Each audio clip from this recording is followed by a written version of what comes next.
Hey guys, welcome to another episode of the TAS Health and Wellness Show.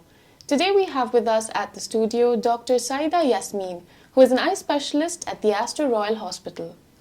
Dr. Saida, thank you for being here. Thank you, Eva, for giving me this opportunity to be here today. Absolutely, it's our pleasure. Please tell us, you're here to talk about glaucoma. So please tell us, what is glaucoma and what are the different types of glaucoma?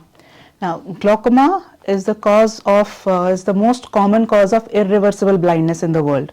Okay, it's called the silent thief of sight. Why? Because it slowly keeps damaging the nerve much before than the patient realizes that he's lost his vision. Okay. So what happens in glaucoma is normally there's a fluid circulating inside the eye. So when the pressure of this fluid increases, okay, it starts damaging the optic nerve, which helps us to see.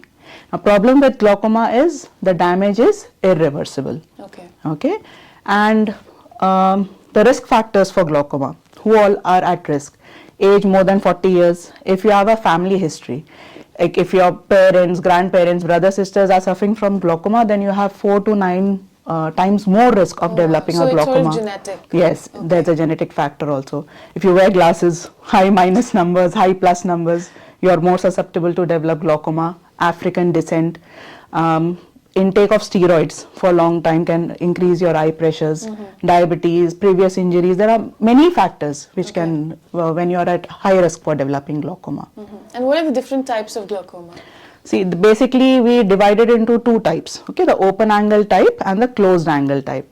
The open angle type is the more commoner one, and this is the one which presents late. What happens is, the pressure slowly keeps building up, it damages the nerve. Yeah. So the patient starts to lose his vision from the side. Okay, and he develops slowly, he develops a tunnel vision. The central vision is good for a long time, so the patient is not aware of it. So such cases get detected when the patient comes for a routine eye checkup. For something else he comes and we check the eye pressure. Okay. We see the optic nerve and we tell the patient that you have a glaucoma. This is the more dangerous one because patient is not aware of his symptoms. So he would only know if he's sort of like looking on this side. Yeah, because he loses that also patient usually doesn't realize that he's lost his vision. He feels there's something off. But he cannot put it into words that he has lost his peripheral vision. The other type, the closed angle type, in that the eye pressure suddenly shoots up. So those patients, they come with eye pain, redness, they see colored halos around light. Okay, so they present earlier, the closed angle type. Then there are other types of glaucomas also, congenital glaucoma. Some children are born with glaucoma. Okay, then there are drug-induced glaucomas. There is something called a normal pressure glaucoma. Now in normal glaucomas, no, the pressures go up. In a normal pressure glaucoma, the pressure sounds absolutely fine, but still the damage keeps happening. So there are many entities of glaucoma. Is there a treatment for all of these different types of glaucoma? Glaucoma is treated when it is caught early. Okay, that's the most important thing. Now, what we do is, as a routine in our OPD, when a patient above 40 comes, so we need to routinely examine the optic nerve to see if there is any doubt for glaucoma. We check the eye pressures.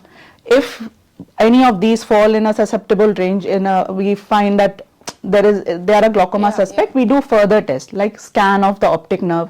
We check the visual fields. There's a machine which charts the visual field to see if any early damage has been done. Okay, so and once we get all these tests, we establish a target pressure. Normal we say that 10 to 20 eye pressure is normal, but for each patient of glaucoma, this target pressure is individualized. Okay, some people, we may keep the target pressure as 15. For some people, we may need it at 10. Okay, so according to target pressure, we start the treatment. Now, treatment is usually we start with eye drops. Okay, now how it is for diabetics and people with hypertension, once you're a glaucoma, you have to put the eye drops lifelong. Okay, so usually we start with a single eye drop or a combination eye drops, and we keep monitoring the pressure every 3 monthly. We repeat all the field tests, the scans of the optic nerve to see if this pressure is adequate for him. Okay, if after the eye drops also and after 3 months, 6 months when we repeat this test, if there is a progression, we increase the medication. And in people whom the glaucoma is not getting controlled with the eye drops, they are candidates for surgery. There are surgeries which only reduce the eye pressure. So we cannot remove the glaucoma from your eyes. Like so a cataract, once you have it, it's always gone. Like so cataract, you can just control it. Yes. We can remove the surgery, we can do the surgery, cataract surgeon, remove the cataract. Glaucoma, we cannot remove it from your eyes. We can only control the eye pressure. Even if it's caught early? Yes, even if it's caught early, we can control it. Okay. Okay, and it's possible to control it once you catch it early. It's possible to control it lifelong? With the eye drops.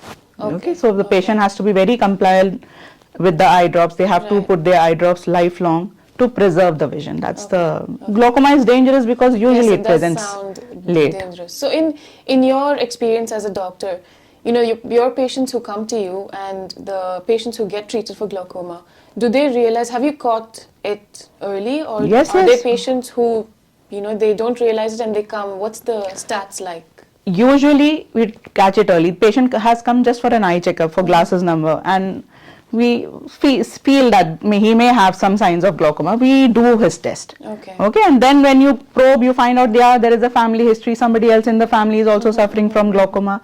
That's how we catch it early. Okay, here, especially in Oman, it's very common. Glaucoma is very common. It runs in the families. Okay, so and it's even happening at a younger age. So what's the youngest age? At what age would you advise people to go for a checkup? We start screening at the age of 40. Okay. Or earlier if you have other risk factors, like I said, if you have a high minus number, previous injury to the eye, family history, then we try to screen earlier. Like if I see a parent with glaucoma, if they have children, I screen them also.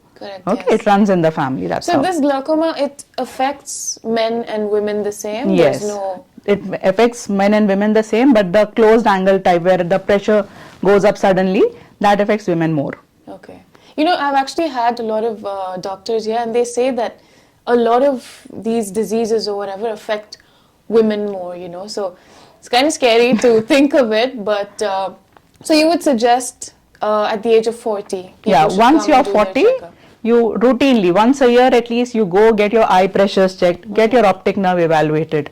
Okay, and after that, if you're fine, maybe every couple of years you can keep repeating this test. Okay, because it comes unannounced. Of course, that's why it's called the silent thief of sight. Thief of sight, yes. Now, what advice would you give to people on how to avoid glaucoma? You cannot avoid it. Okay, it's just that it's better if we catch it early. Okay, so go for routine eye checkups. If you have eye pain, headaches, go get your eye pressures checked. Don't sit in the house. Okay, that's the most important thing. Especially family history. Again, I'm emphasizing again on family history. It plays a very, very important role. We have a staff in the hospital, and she has 7 children. Of that, 5 suffer from glaucoma. So that's how prevalent it is. And children? They are children. Children, they have grown up, but they also started at a younger age. Okay, so you know, you've said that it's possible that children can be born with glaucoma. Yes. So when they have glaucoma, obviously they're not. It could be that they're born blind as well. Yes. And it could be that they're not born blind.